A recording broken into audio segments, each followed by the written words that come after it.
Have you ever considered making a podcast? Well, Spotify has a great platform that lets you make them very easily, distribute them everywhere. You can even earn money while doing so, and it's all in one place. And the best part, it's all for free. It's called Spotify for Podcasters, and it's really simple to get started. So you record and edit your podcast right from your phone, your computer, whichever one that you like. And then when you publish them, they distribute your podcast directly to Spotify and also everywhere else that podcasts are heard. You can do video podcasts, you can interact with your audience with Q&As and polls. And once they're up and running, like I mentioned before, you can even earn money through your podcast in a variety of ways through things like ads and podcast subscriptions. And of course, it's totally free to use. There is no catch. When I started Plant School, I used Spotify for Podcasters, and I continue to use it because I love it. It's super easy to use, and it gives me everything that I need as a podcaster. So if you have ever wanted to start your own podcast, I highly recommend that you try out Spotify for Podcasters. You can download the app or go to www.spotify.com/podcasters to get started. Hello and welcome to the Plant School podcast, or welcome back if you have been here before. Today we are going to be talking about how to spot a rare houseplant. But before I do jump in, I did promise that I was going to announce some giveaway winners this week. So that's what I'm going to do first. Every so often, I like to choose a random listener and treat them to a free plant shopping trip. I'll send them a gift card where they can go and buy a plant of their choice. So this week, I said I was going to do two, and I'm not going back on that. So first, I'm going to go over to Spotify. I'm going to look through the responses to the Q&A question I asked. For any of you who are listening on Spotify, I'm going to start asking just like a random trivia question that has to do with the episode. And if you know the answer, you can respond. And if you get it correct, I'm going to choose from there for people to win a free plant shopping trip. All right, let's see. I'm going to just go through and choose this one. Okay, so the question is, what is the one environment that English ivy does not grow well in? And Kirby Dog, I think that's how you would say it, answered correctly. He said wetlands and swamps, and that's exactly what I said. So Kirby Dog, it's KIRBDOG. If that was you, please email me at tinnyplants@gmail, TENNEY plants@gmail, and I will set you up to get a gift card for a free plant shopping trip. And then I'm going to come over to Apple Podcasts. I also want to choose someone who has left a review on Apple Podcasts. And so for our winner over here who has left a review, the username is Plants by Wade Lee. Again, if this is you, please shoot me an email and I will get that gift card sent to you. They said, Plant School is so cool. I'm in Northeast Florida and plant obsessed. Love tuning into your podcast. Thank you for your knowledge and your kindness of sharing. Thank you, Wade Lee, for that very kind review. And again, email me so I can get you set up with a free plant shopping trip. I'm going to be doing this every so often. I'm going to be taking winners from those who have answered the trivia question on Spotify or from someone who has left a review on Apple Podcasts. You're welcome to do both and increase your chances there. Other ways to support the podcast that I really appreciate is to sign up to be a supporter. There's a link at the bottom of every episode that says support this podcast. When you click that little link, it'll redirect you and pull up a window that will let you monthly donate $1, $5, or $10. It's your choice. You can start or stop at any time, but it really helps me keep this podcast going, and I really appreciate all my supporters. I also have a merch store with various shirts, hoodies, and stickers that relate to plants. Not all of them are specifically related to Plant School, so if you don't really want to have, Plant School sticker or a Plant School shirt, that's totally fine. I have other plant things. You're welcome to check that out. Again, the link is in the description of every episode. And if you do not want to spend any money, you are more than welcome to support this podcast simply by sharing it with others, and I appreciate that greatly as well.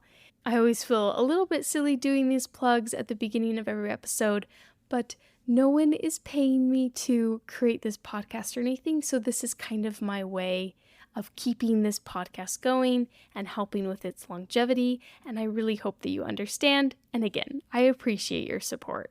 So let's dive into this episode, how to spot a rare houseplant. This is just a topic that I thought would be interesting. It's always kind of been something on my mind of when you're walking around, how can you find one that's really rare and desirable? So I discussed pretty thoroughly what rare plant exactly means in episode 91. I believe the title of that episode is Top 10 Rare Houseplants. So I'm just going to briefly cover that again in this episode just for reference, and so you know what I'm talking about. But if you want to hear more about it, you can listen to episode 91.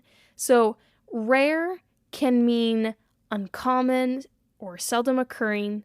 It can also mean distinctive, marked by unusual qualities, or it can mean superlative or extreme of its kind. So there's various definitions just in the broad realm of things. When it comes to houseplants, it's usually meant to mean uncommon, that it doesn't exist much in the wild, or it can't be easily propagated, so it is very rare. It's seldom occurring. But oftentimes it's also used just to mean distinctive. A lot of people that market plants to sell use the term rare just because it is a distinctive plant. It's not like the others. It has unusual qualities. And honestly, being distinctive can be kind of subjective to one's own personal opinion. And on the other hand, being uncommon can really change rapidly in the plant world. So just to give you some examples, Pilea peperomoides, or the money plant, was extremely rare in the US, but it was actually pretty common overseas. It just wasn't a popular houseplant for Americans. And so when it exploded into popularity, Americans would pay a very pretty penny for these guys. And this only lasted a few years. Because of demand, it was quickly brought to the US, and now it's everywhere. It's in big box stores, it's in plant shops, it's in grocery stores. And honestly, this same thing has happened with Philodendron Pink Princess, and perhaps some other plants too, where it's not super common, the demand's kind of low, and then all of a sudden, due to social media or plant groups or things like that, a certain plant becomes very desirable. Everyone wants it, and then everyone is paying extreme amounts of money for it, and the market does catch up. It's easy to propagate. Plant shops start putting it out more and more. The price comes down. And those two examples I gave are just, those plants were distinctive, they were unusual. They were uncommon in certain areas, but not necessarily in others. So the term rare can kind of ebb and flow for a plant. Another example of a plant being rare or hard to come by could be shown in how, for example, in the United States, Florida, they are one of the biggest states that grow and supply tropical houseplants. So they have a huge selection of houseplants when compared to most other states in the US. So a plant collector in Florida is much more likely to have houseplants that someone, for example, in Utah, where I am, would consider rare because it's very hard to come by plants here than it is over in Florida. So rare can mean hard to find, hard to propagate and distribute. There's not very many of them, or it's extremely sought after. Honestly, to be honest, it's kind of an overused term in the houseplant world. And like I said, it's largely due to marketing, just to making the plant seem more desirable. And the question of this whole episode is, how do you tell if a houseplant is rare when you are out walking around your local houseplant stores, or perhaps online? What is it that you should look for to determine if a houseplant is actually rare? And I'm going to answer that exact question when we come back from this short break. Did you know at Kroger, shopping online with pickup and delivery is the same as shopping in store?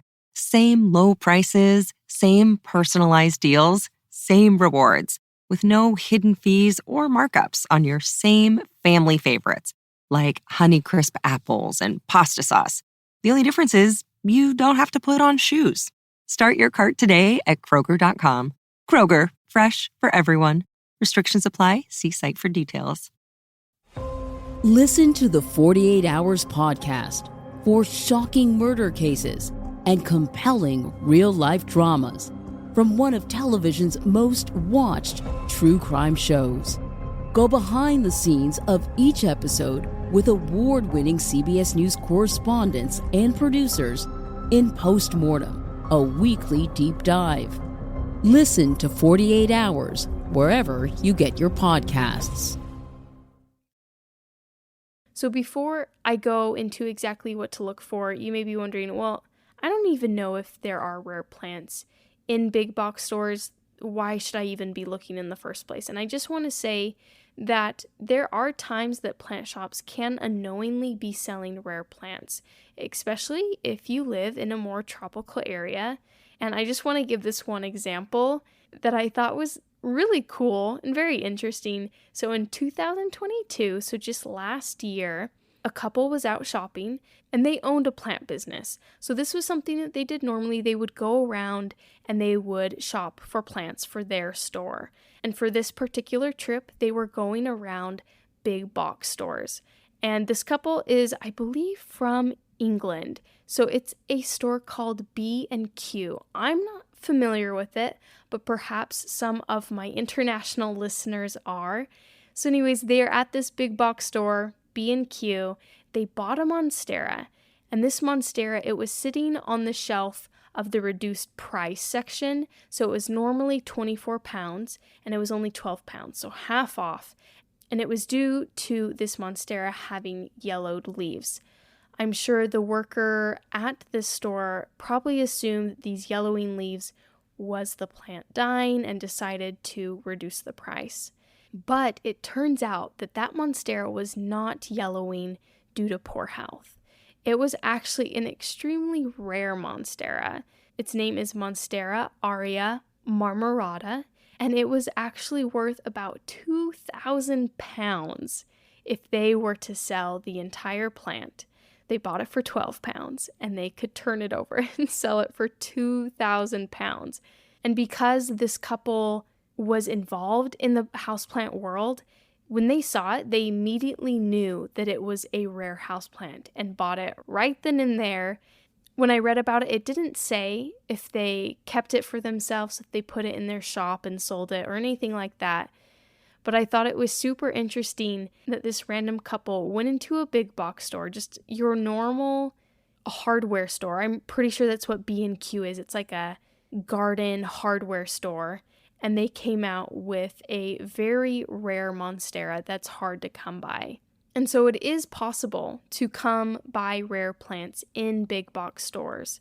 Sometimes variegated plants that are rare pass through, or the growers are coming out with more unique varieties to those big box stores because they're becoming so popular. You can snag them very early on for a reasonable price. And this happened in 2021, just a few years ago. It was a very big thing to hunt for variegated Monsteras at big box stores. They were becoming more available. Due to the demand, a lot of growers invested in variegated Monsteras and were finally getting them out to big box stores. They were finally growing big enough and they could send out shipments. And so if you were lucky, you could go to a big box store and find some of them. And now it's not as big of a hunt since the demand is still growing and you can find them pretty easily. But in 2021, this was a big thing. It was pretty seldom that it would happen. And that's not to say it's not exciting to find a variegated Monstera today, because it's still super exciting. They're beautiful plants, still super desirable and popular. And I actually reached out to someone on TikTok who I saw making content about searching for rare plants at big box stores. Hey, Erica, thank you so much for messaging me back and letting me kind of heckle you with questions, but she was so kind. She was telling me how Costa Farms, which is a huge grower, specifically of houseplants, I believe like their headquarters are in Florida. I'm sure they have other greenhouses, other places, but I'm pretty sure it's mainly in Florida. But being a big grower of houseplants, they paid attention to these rare plant trends. And so, like I mentioned earlier, they started shipping out these really desirable plants, such as the pink princess philodendron, those variegated monsteras, white night philodendrons, plants of those sorts for very affordable prices.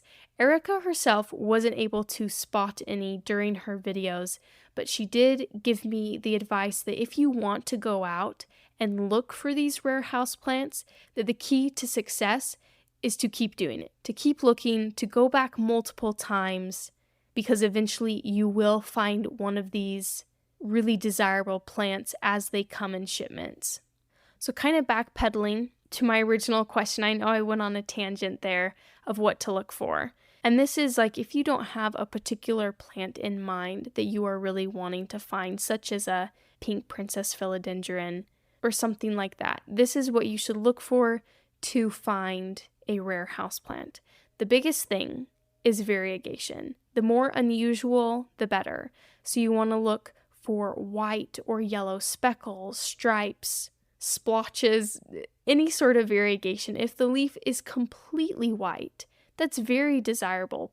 Another tip is to look for fenestrations. If a plant is a fenestrating one, if you're unsure of what that is, it's simply these sort of holes in a plant's leaves. And not all houseplants fenestrate, but if they do, the more fenestrations they have, the more desirable it will be. Also, looking for unique growth. So if there are spiral or twisting growth patterns, mutations that don't really look normal, things of that nature. And if you can combine all three of these things, if possible, like I mentioned, fenestrations don't happen in all plants, but if you found one that had a lot of variegation, that was very fenestrated and had unique growth patterns on it, that would be a very desirable rare plant. And if you're uncertain that you've even found a rare plant, there's always the option to take a picture, post it on one of those rare plant Facebook groups for help, or there's even Reddit groups that are dedicated to IDing plants. People that are super into houseplants and rare houseplants in particular that can help you identify exactly what you're looking at. If you have scored an amazing rare houseplant, or perhaps it's more common, but they can really help in figuring out what exactly you have found. And honestly, it is as simple as that. If you want to get deeper into, I'm sure you can. For example, at one point, I was really considering going into reselling rare plants. I think I mentioned this on episode 91. I'm going to mention it again though. So I really love reselling. I love going to thrift stores and finding high-end items and reselling them online. It's a really just kind of fun and easy way to make some extra money. And I also love plants.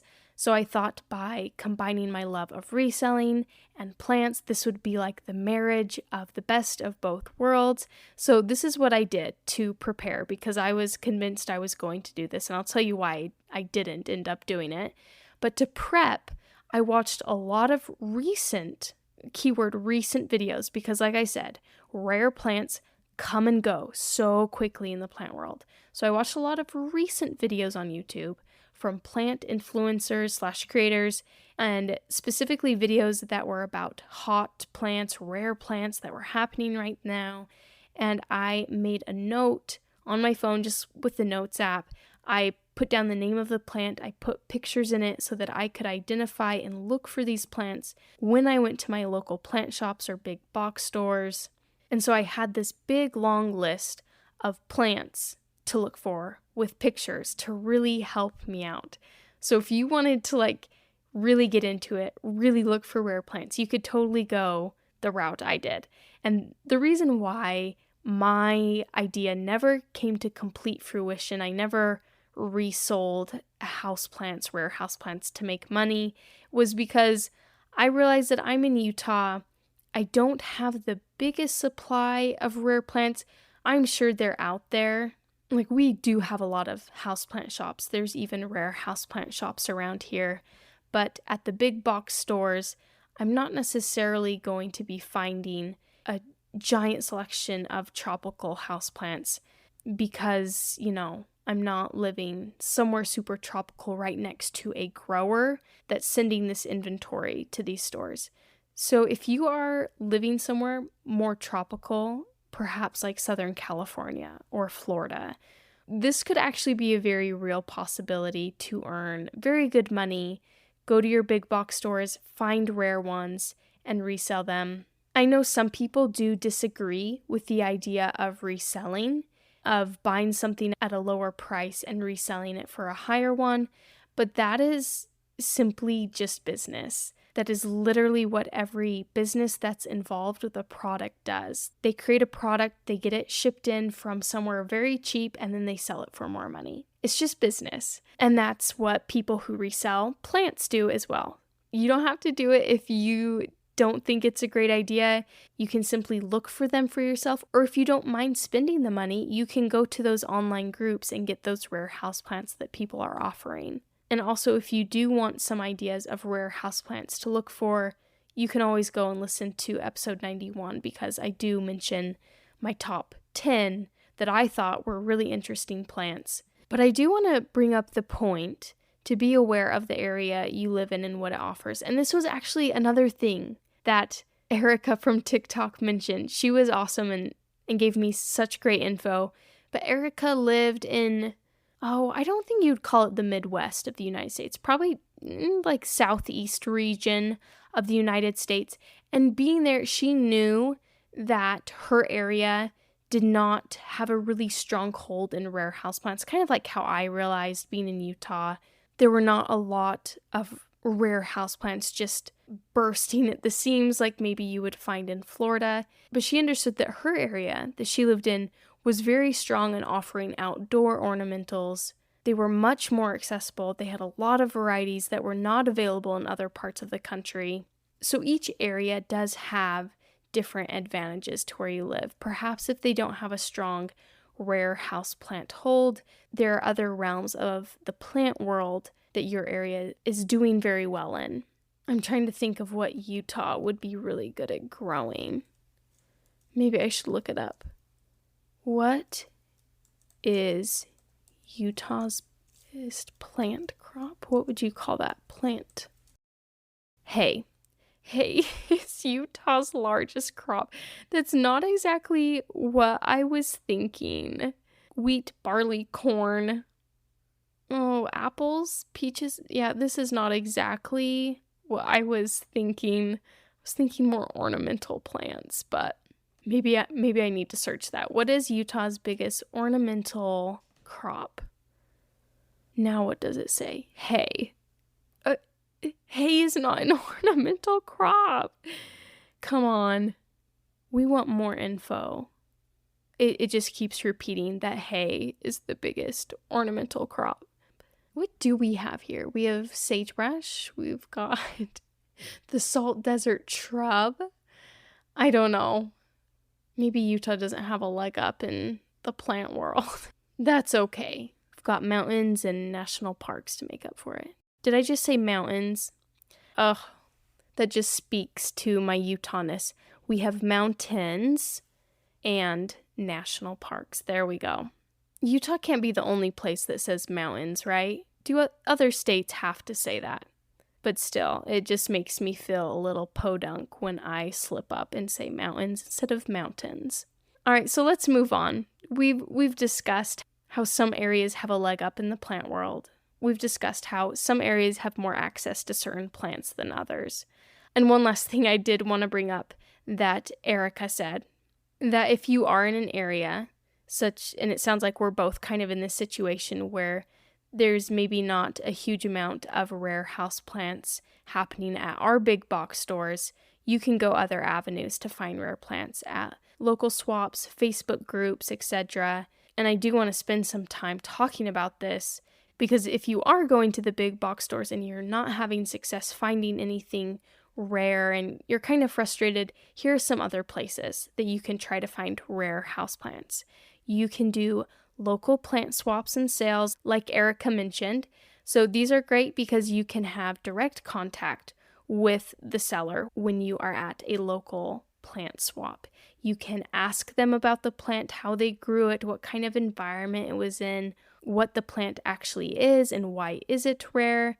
You can see the plant and you can take it directly home instead of relying on shipping, which can always be a little bit of a hassle when you have a live plant involved.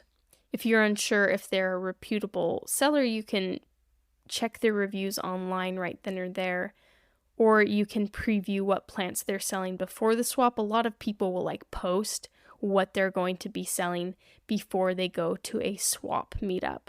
Another avenue to go of finding rare houseplants is reputable online retailers. They can be really good if they are vetted, they have good reviews. This can happen on specialty websites, or you could even go with the social media route. If you know people in the plant realm, you follow them, perhaps they post that they are doing some sort of sale and you can, Venmo them there. I've actually bought a few plants via social media. People local to me posted that they were selling, and so I would, simply DM them and be like, hey, I'm interested, can I swing by and pick it up, and just meet up at their house because we both knew each other and we were comfortable with that. Otherwise, they could just ship it to you. And I did this on Instagram, but I know it can happen on other places like Facebook Marketplace or just Facebook groups in general. It can kind of be hit and miss, just so you know, if you are, finding someone that you have never met, never interacted with, there are many people out there that will scam you. I've heard of people being plant scammed where they have a super rare plant at a great price and they end up taking your money and then just disappearing completely off of that social media site. So do be careful with that. If the offer seems too good to be true, it probably is. You can use reputable websites like Etsy and eBay. I've heard that those are usually pretty successful. So there are a lot of options to kind of look around and find rare houseplants if you are tired of sniffing around your big box stores, your hardware stores, trying to find it for yourself. But I do want to say, just my last note of today's episode is one place not to go is to poach local areas for rare plants directly. Whether that's going somewhere, like for example, there is this aquarium nearby me and they have a tropical section of the aquarium with all these wonderful, beautiful houseplants. And it's not necessarily the exhibit, it's just kind of part of the exhibit. There's all these tropical houseplants growing around you. And I know they have a huge problem with people stealing plants from them. So there's urban poaching, but there's also going to the native habitat of that plant and poaching. Sometimes that can be illegal, especially for succulents. So if you are super into succulents, be sure not to be the kind of person that would go and take them from their native habitat when it is not legal. I do want to tell this story about someone who disregarded this. It was an American. They were connected with a company in Los Angeles. It was called Never Enough Cactuses. And what they did is they went all the way to South Africa. They collected 8,000 rare succulent species, specifically conophytums. So they went over there, they got 8,000 of these plants, and they got caught, obviously, or else I wouldn't be telling this story. But they received a 2-year jail sentence just simply for collecting these plants, and they also got permanently banned from ever entering South Africa. So this person is certainly not the only one. It's just an example that I ran across, and it's definitely not worth it to do that sort of thing. As I'm saying this, though, I'm thinking how unlikely it is that one of my listeners is gonna travel to South Africa to collect some rare succulent, but you never know. I just want to put it out there that it's not cool, it's not okay to try and steal plants from urban areas, from rural areas, from native areas. Just simply don't do it.